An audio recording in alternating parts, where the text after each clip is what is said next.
anak, dad, ito, pasensya na. Hindi na tayo magkakasama.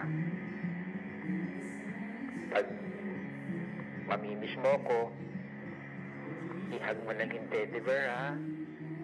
Sa tulong ng teknolohiya, maririnig ang boses ng namayapang mahal sa buhay sa teddy bear na ito. Ilan lang ito sa mga digital innovation na bahagi ng funeral at memorial services sa sementeryong ito sa Biñan, Laguna. May high-tech upgrade na rin para sa mga nais makiramay.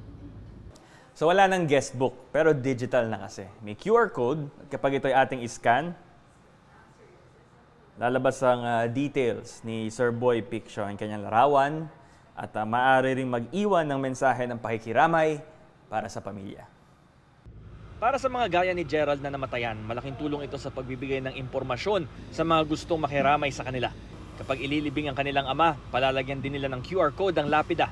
For technology, no? So it's great. It's a good experience na na-improve na yung ating mga ganitong ways for mourning, and at the same time, once pag inaniming QR code, lalabas yung information ng death ni father ko.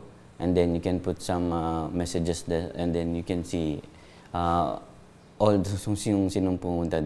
Kapag na-scan ang QR, maaari itong maging time capsule ng mga paboritong alaala, pati mga milestone ng namayapang mahal sa buhay. It's a QR code placed on a grave marker that allows visitors to scan it and then see details of the departed dun po sa QR code na yon. So it can be anything that the family would like to share. It can be the favorite songs of the departed loved one. It can be the favorite movies, any achievements. And then this will allow the visitors to know more about that departed loved one. May mga themed casket din para sa mga nais bigyang halaga ang personalidad o kaya mga paborito ng kanilang namatay na kaanak.